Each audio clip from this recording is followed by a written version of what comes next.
Terima kasih masih bersama kami pemirsa dan kita akan melanjutkan ke informasi selanjutnya. Terdakwa kasus penghasutan membakar gedung Mabes Polri Laras Faizati mengaku senang akhirnya dapat kembali ke rumah usai ditahan sejak September yang lalu.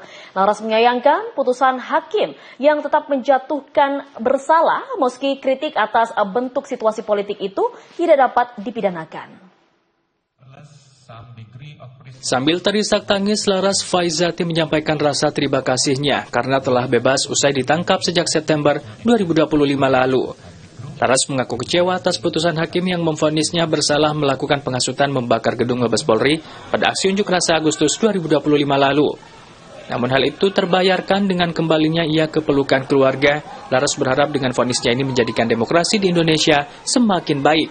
Adalah bukan hanya karena dukungan dari teman-teman, bunda saya, sahabat-sahabat saya semuanya, tapi juga saya sadar kalau saya hari ini berjuang bukan hanya untuk diri saya sendiri, saya berjuang untuk mendapatkan pengadilan untuk semua pemuda yang bersuara, wanita yang berekspresi, dan juga masyarakat yang menuntut keadilan.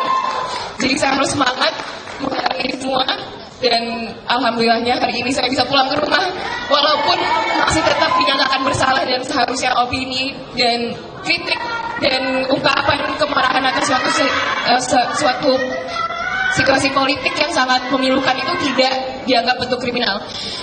Lagi-lagi sementara semua oknum-oknum polisi yang melindas mereka bebas di luar sana.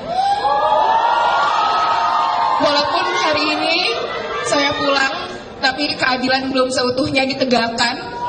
Semoga hari ini adalah menjadi titik awal kita bisa membuat Indonesia menjadi lebih baik lagi, lebih aman, sentosa, sejahtera. Dan ini titik awal kita bisa membangun kembali demokrasi di negara ini.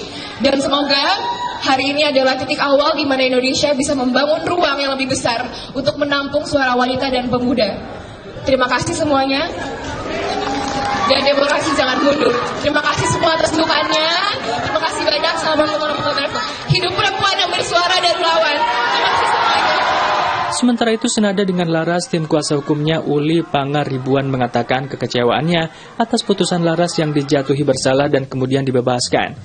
Menurutnya, Laras masih mendapatkan kriminalisasi atas vonis hakim tersebut. Uli juga menilai hakim tidak memahami kasus ini secara utuh karena dalam persidangan tidak ada fakta-fakta yang mengarah Laras Faizati itu bersalah.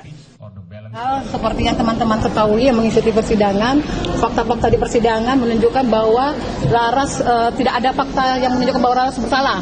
Kemarin sudah kita sampaikan, kita menghadirkan teman-teman yang aksi di tanggal 29 dan mereka tidak sama sekali melihat terprovokasi ataupun melihat kausalitas yang ini ya disebabkan dari unggahan atau status yang disampaikan oleh Laras.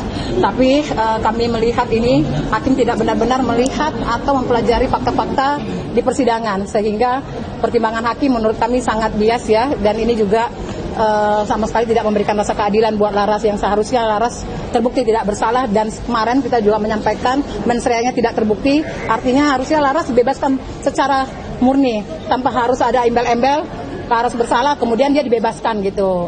Nah itu sih kami melihatnya masih ada kriminalisasi kepada teman-teman, kepada Laras terutama ya, dan itu menurut kami harus tetap kita kawal gitu. Ya, tadi Laras artinya ketika kita dibungkam, kita jangan mau diam dan terus melawan, dan kita harus mengawasi kebijakan pemerintah yang masih diskriminatif dan masih tidak adil buat kita semuanya. Terima kasih semuanya. Dengan putusan tersebut, Laras dan tim kuasa hukum memiliki waktu selama 7 hari guna menentukan jalan hukum selanjutnya.